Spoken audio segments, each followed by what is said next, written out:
Hi, welcome back to Conversations with Friends. We're here talking with Nick Nicasio about the freaky, frightening, fallacious fantasy of fringe and fanaticism. That's a lot of alliteration. In this segment, we'll open the conversation up to anyone interested in joining us, as we aren't quite set up for yet for taking calls. But we'll be using this time to have a free-form discussion between host and guest, and perhaps any guests of the guests here at Knob Radio. I have a coin here to help us decide who gets to start us off. What shall it be, heads or tails? Heads. I had a coin. Okay, Heads. Here we go. All right, he calls it heads. Heads. Heads. It is heads. All right.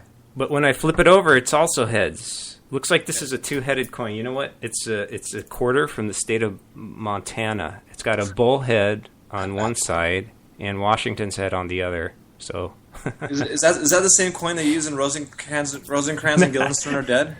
I don't think so. I think that's a gold coin. Oh, okay.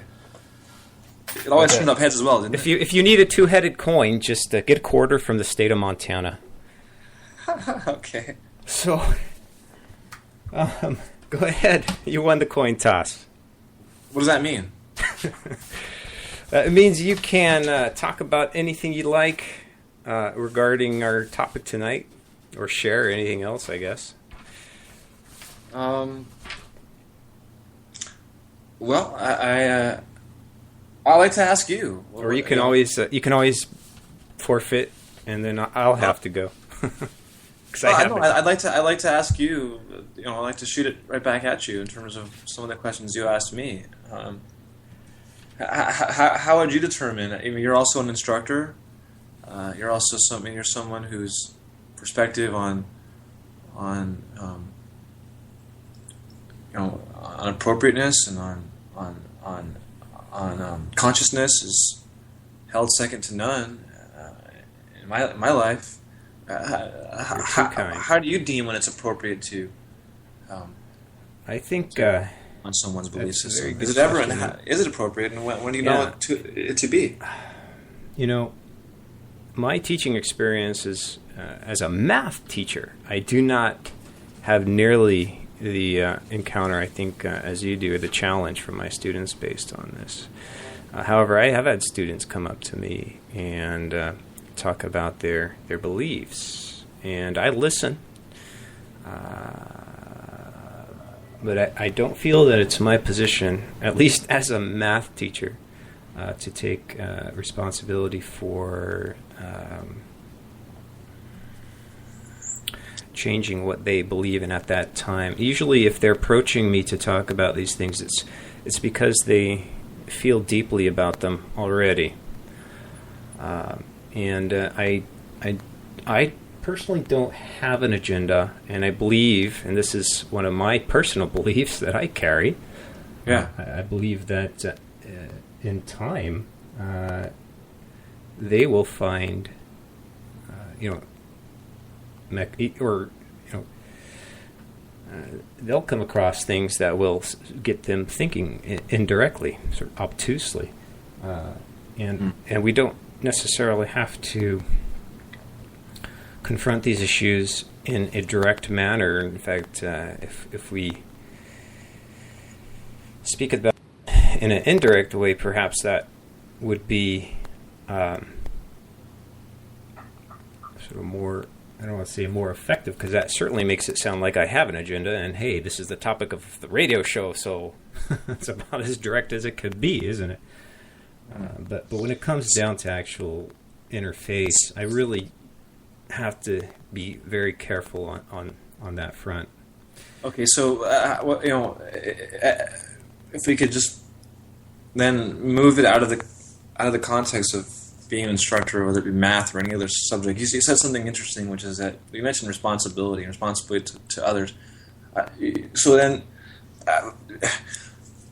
let me ask this question first. Don't you think that a large degree of how individuals' idea in a society, how an individual's belief system is cultivated is largely dependent upon the social networks and social stimuli that they're part of. And yes. So, I mean, I guess what I'm getting at is, don't you think that, isn't it fair to speculate that if some people are never challenged by someone else, that they may not ever be advanced to have those dispositions at least examined, Right. reflected? I think what I'm saying is that those challenges come at them, or hopefully come at them, in a non-direct, non-threatening manner. And some of my questions to you were along those lines of how you can be more diplomatic about it. I don't know if that's the best term. So let's say, let's just say, for example, let's move it out of it's based in fear, right? With these, we don't want to lose. We're afraid, or theoretically, we're afraid of losing the support that this belief offers. And if someone is obviously challenging that without offering a replacement, it's like taking out their lifeline and not providing them with an alternative. Right. So I think I would really need to be sure that they already have a solid support system in place. Right. Right. And that's what I mentioned as well, right? That's a very dicey prospect to have the sort of confidence or arrogance to say that we understand where it's safe or not to interject. So I think, which is why my approach, and actually my approach at Job Corps would definitely be different than my approach was, let's say, with the international students who were seemingly much less disposed to vulnerability in that way. Right. Ironically, though, whose views may be even more entrenched. So there's kind of a conundrum there. I would just ask questions to get them thinking, more or less. And actually, in recent years, perhaps due to my own personal life, I was less disposed to challenging at all. And again, that's perhaps due to my own personal life, my own personal experiences that I've gone through, and my own vulnerabilities. But it's interesting how our own vulnerabilities change our dynamic with everyone, including our students. I guess what I'm getting at, though, I want to ask you again, maybe in a different way. Let's just say perhaps you were in a classroom. Let's move it outside the scope of Kava. You were in an actual brick and mortar classroom with live students in front of you, and you had a student who wanted to press the issue. And well, if they wanted to press, a student, let's say, who you noticed was constantly bringing up their attachment to, let's say, astrology, and who was reading their astrological forecast on a daily basis, and who was asking other students about it, who was asking you about it, who maybe even addressed some concern about it. Like maybe they would say, like, for example, and I would see this sort of thing in Job Corps, a student who would say, my forecast said that today is going to be a very unlucky day for me. I better be careful. I'm really worried about this test I'm going to take because my forecast said it was a bad day for me. Would you ever feel any sort of a desire even to press a student on that sort of thinking? I would feel the desire, no doubt. Whether I would act on it or not is hard to say. I would like to think that if a student came up directly to me or repetitively and let me know about his beliefs, however indirectly, my non-response, I hope, would be would tell him or her more about my opinion towards his beliefs than my response. And if I were a part of his life, a regular part of his life in any way, shape, or form, hopefully the message would get across in some other way. But isn't okay? I see. My beliefs are not compatible with his, and therefore, when he approaches me with his beliefs, my non-response will reinforce that my beliefs are not compatible with his, and I won't have to. Isn't that really a passive-aggressive way of? Isn't it? Isn't that? I mean, because if a student, especially from a student's perspective, I mean, students are always looking for their teachers for either a challenge or a support of their belief systems, but right or wrong. It's founded on the fact that I just don't know what he's going or she is going through, and I don't know the extent to which they are holding on to these beliefs. Is it my Is it my responsibility to find that out personally, and maybe socially or culturally? It's my responsibility to hold true to what I believe is healthy, fundamentally healthy for a healthy society. Right. And again, hopefully my beliefs in that regard are conveyed in other ways. This is actually a really good, this is a great topic in another context for me personally, because there's someone in my personal life who remain to be anonymous, who's fairly close to me because of circumstance in my own life, by proximity and by social network, right? Who's become, it seems to me, in recent years, progressively entrenched in these sort of pseudoscientific ways. My brother. Deeply entrenched in numerology, for example. I had a brother that wants to talk about what the number means. Go ahead, Rob. Yeah, I had a brother who got really into New Age spiritualist ideas, and he was one of the most rational, logical thinking persons I know. And he was exploring with those ideas, and perhaps it was a phase.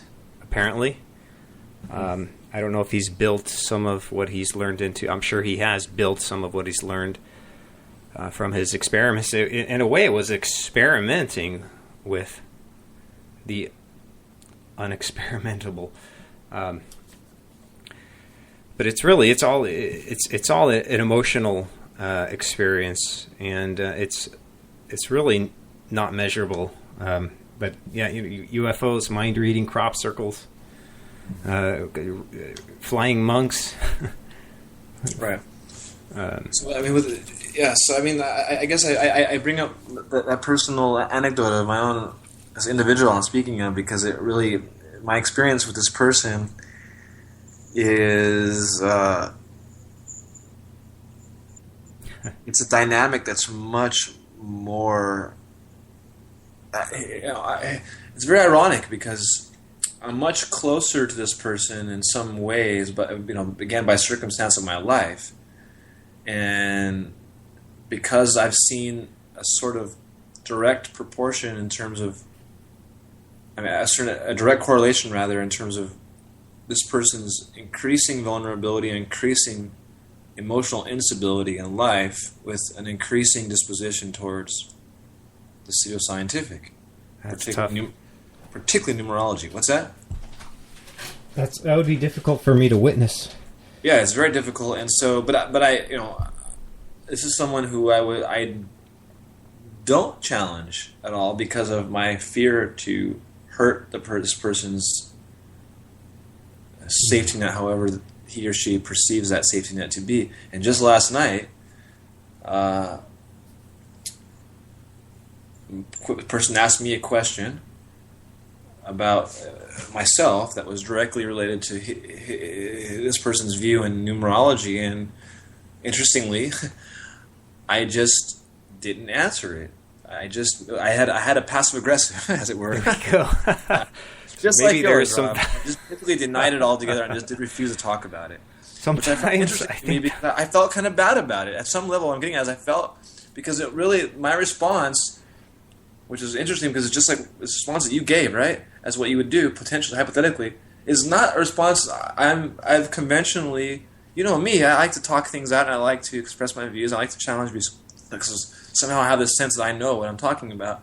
But again, which you probably do. But they don't know that.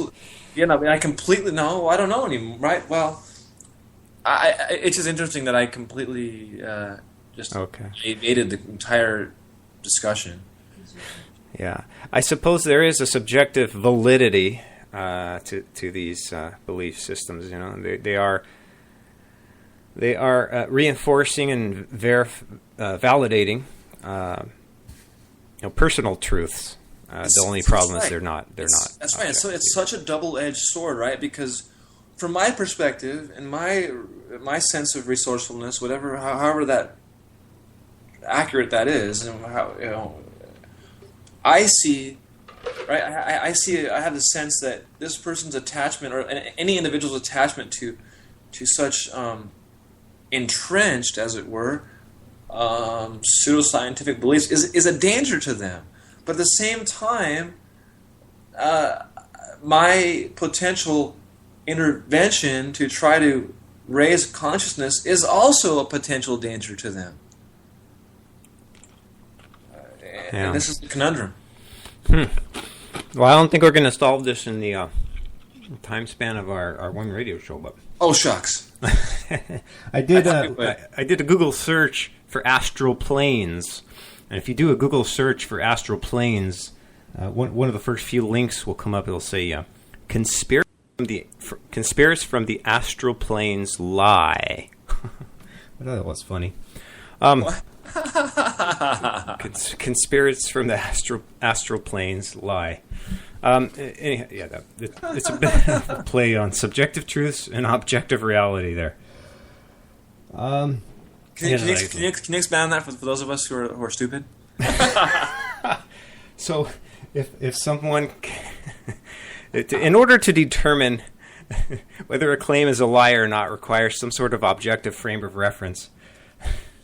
To determine whether an astral plane or a spirit from the astral plane can lie, will require some sort of meta objective frame of reference, or a subjective objective frame of reference.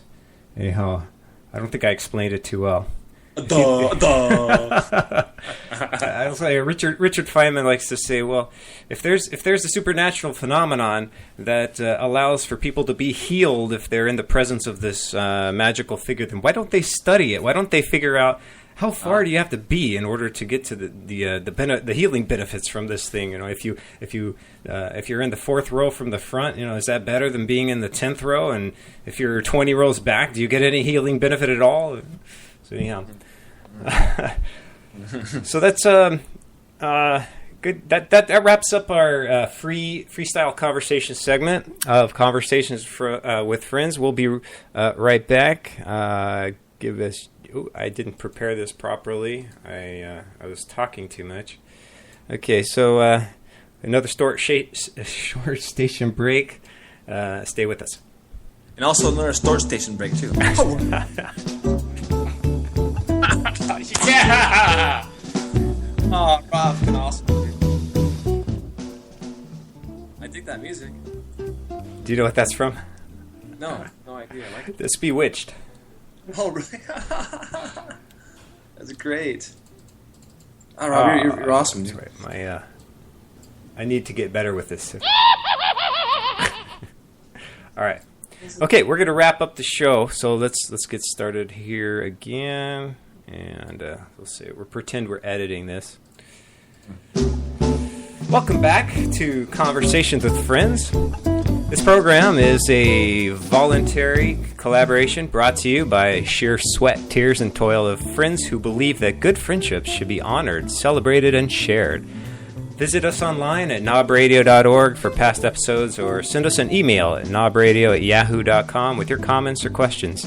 If you'd like to be a guest on our show, you can submit a request also to knobradio@yahoo.com, letting us know your background and the topic you'd like to share with us. So, Nick, just to wrap things up, what are your sources of inspiration in the year 2013? Who or what people... who or what should people Google or search, do a YouTube search for, or maybe read about on Wikipedia? God, that's a great question. Sources of inspiration. I have so many, most of which won't be surprising to you, and maybe nothing that's so out of the. God, I have so many sources of inspiration. I think it's always a good idea to Google talking about individuals. Individuals who inspire people, me. Things, ideas, anything that you can Google or you do watch on YouTube or read about on Wikipedia or perhaps other reputable sites. That are. I think it's always a good idea to Google John Lennon. It's always a good idea to Google.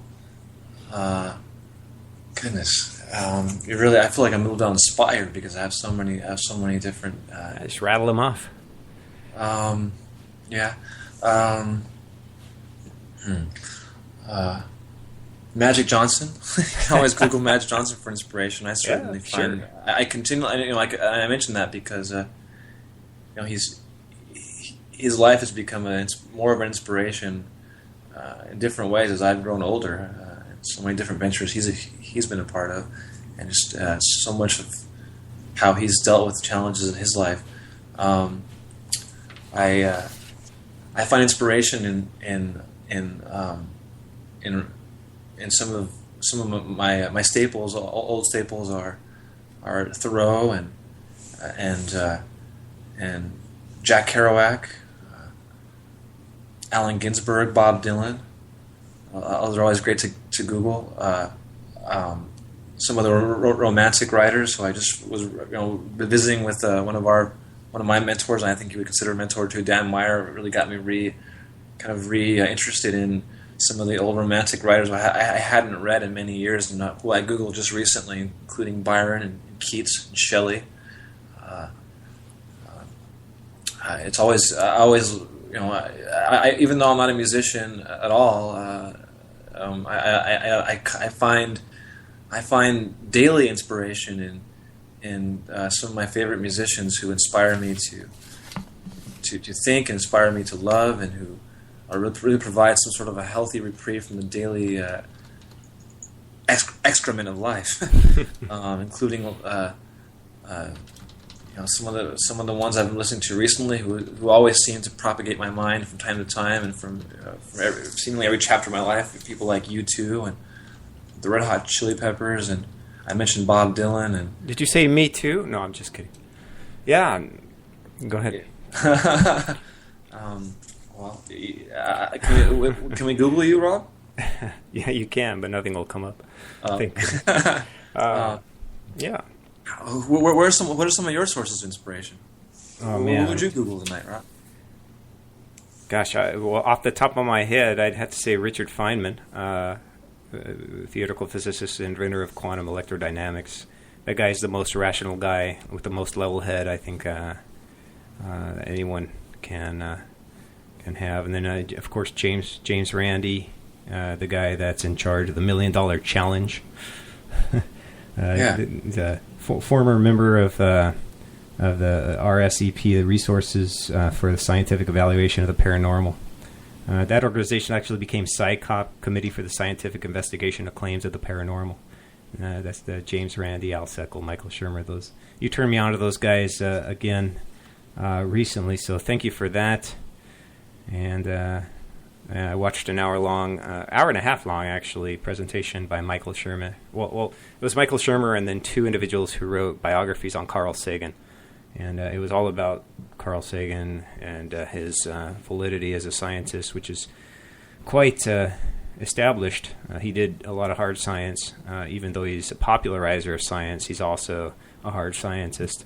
So, yes, he did apparently partake in the goodness of the herb, and that explains why Andrew Yan probably is a big proponent of legalization as well. So, anyhow, thank you for joining us today, Nick. I really appreciate it. It's been a pleasure talking with you and having you on the show today. Thank you, Rob. Do you partake in the good herb yourself, Rob? I personally do not, but it's funny. All of my role models, Gene Roddenberry, Carl Sagan. Well, Gene Roddenberry didn't partake in the herb, but he did some things that I don't agree with, apparently. Anyhow. And, apparently Richard Feynman went to nudie bars, and that's something I don't do, but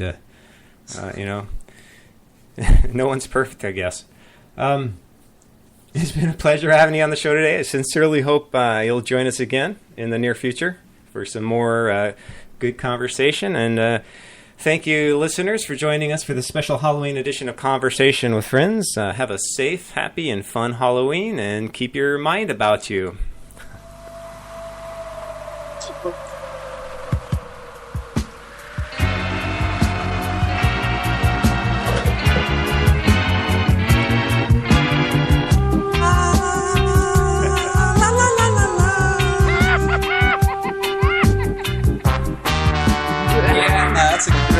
That's a great so that's what they made.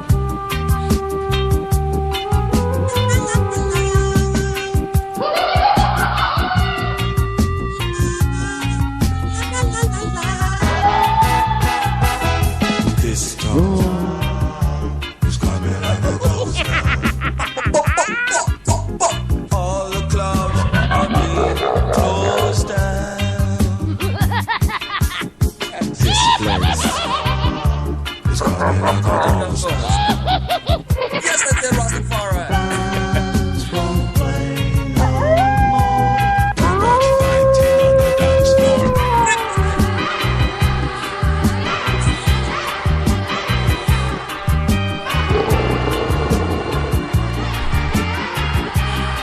All right.